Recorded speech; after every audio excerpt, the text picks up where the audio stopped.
Hello and welcome to another episode of Game Theory, the #1 DraftKings prep show in all the land. I am your host, Monk, aka the Monkmatician, and in this very episode, you guys, we are going to be breaking down all 13 fights from UFC Fight Night Columbus coming up this Saturday, March 26th, 2022, headlined by Curtis Blaydes and Chris Daukaus. So let's get some business out of the way first, guys. First things first, check out teamriseorfall.com. If you play DFS of any kind, you need to get over there. We're giving out advice. We have tons of experts giving out examples of lineups, stats, all kinds of things. Anything related to any sport DFS, check out teamriseorfall.com. Use code MONK, save $10. And guys, be sure to check out, subscribe to the MMA Engine YouTube channel and Twitter. It's at MMA_engine over on Twitter. Be sure to check that out. Me, Brady, Uncle Weezy, and at Lou Betya going ham, trying to bring you guys as much content as possible. So that is coming very soon. So be on the lookout for that. Last thing, guys, just drop a like and a subscribe on my channel. I would really appreciate it, and it will help out a ton. So thank you for that. In the meantime, let's get, oh, it didn't work. Dang, I had it set up and everything. Let's get right into it, guys. First, let me move my mic. First fight of the night, Luis Saldana going against Bruno Souza. This fight is going to be at featherweight. Let's see, Saldana, $8,300. What do you get for that $8,300? Well, he is $50 above his average salary.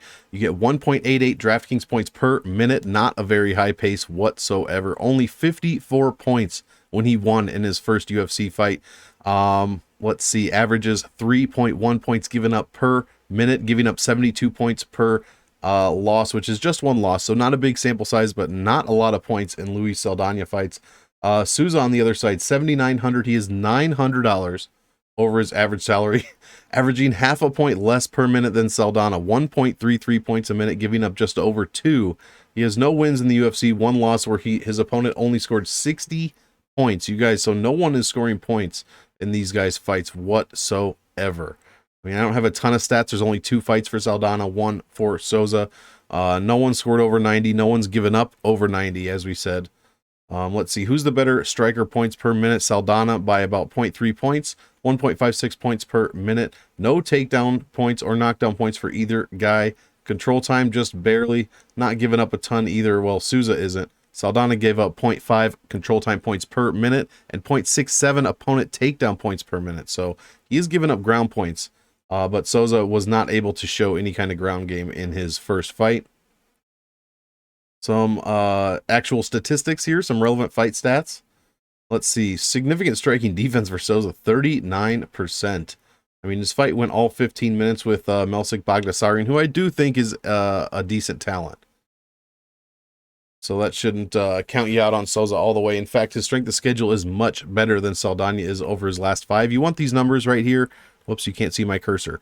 There you go. You want these numbers right here to be 70 to 75. That's a decent strength of schedule. Anything less is pretty poor. So we are in the 60s here for Saldana. 90 strength of victory, though, so not too bad. That's because I think Jordan or Austin Lingo only has 1 loss professionally, I believe. Not entirely sure on that. Raw DraftKings points per minute. 2 fights for Saldana. He is trending up, but well below his opponents here. And then, yeah, and I forgot to do that.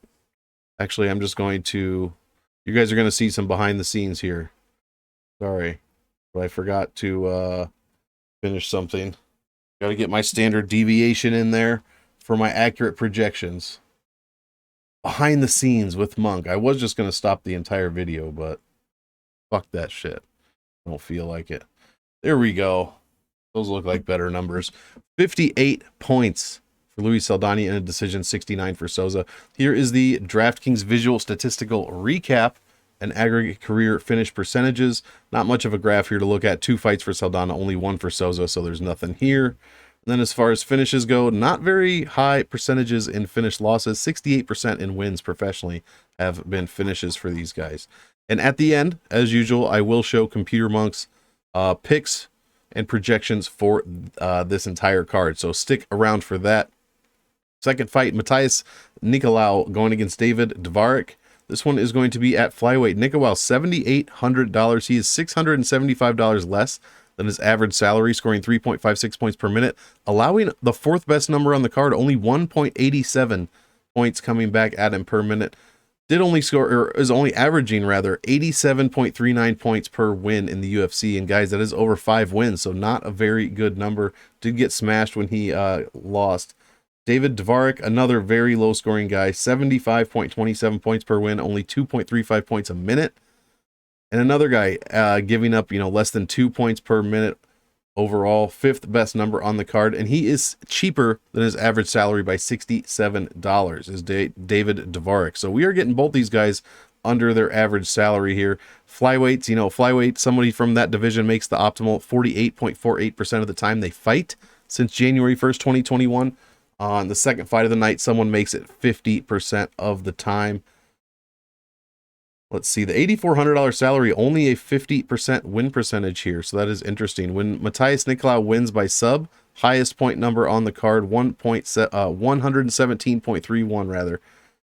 Almost 100 points per decision, that is fantastic. Has scored over 110 DraftKings points in 2 of his 5 wins rather. Given up 100 only 1 time.